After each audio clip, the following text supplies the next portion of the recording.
30 লক্ষ মানুষের জীবনের বিনিময়ে, 2 লক্ষ মা বোনের ইজ্জতের বিনিময়ে যে স্বাধীনতা, সেই স্বাধীনতা আজ ভুলণ্ঠিত হতে চলছে। সেই স্বাধীনতার গুরুত্ব নেই। মুক্তিযুদ্ধের চেতনা আজ ভুলণ্ঠিত।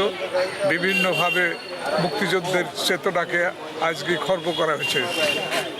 71-এর প্রত্যক্ষ সূত্র যারা, যে এই দেশের স্বাধীনতা লড়াইয়ের যারা প্রত্যক্ষ সূত্রতা করেছে, যারা বিরোধিতা করেছে, তারা এখন ক্ষমতায়, এবং তারা বিভিন্নভাবে ক্ষমতার ভাগ নিচ্ছে এবং এই দেশের শাসন শোষণের যে জাতাকল, সেটা তারা পরিচালনা করার চেষ্টা করছে। সঙ্গে সঙ্গে স্বাধীনতা এবং সার্বভৌমত্বকে ধ্বংস করার জন্য তারা প্রচেষ্টা চালাচ্ছে।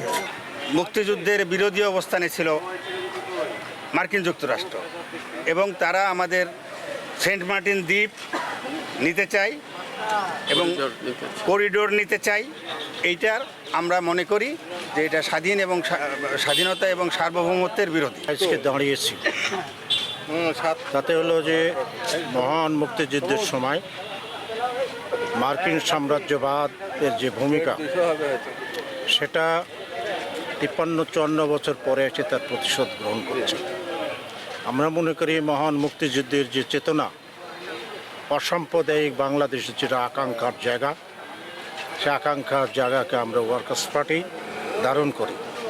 আজকের এই দিবসটা হলো সারা দেশব্যাপী মার্কিনী গোলামের বিরুদ্ধে যে পণ্য, আমাদের দেশের পণ্য ওরা নেবে, পরীক্ষা নিরীক্ষা করবে, ওদের দেশে থেকে মার্কিন সাম্রাজ্যবাদের যে পণ্য, সেটা এখানে কোনো পরীক্ষা নিরীক্ষা হবে না।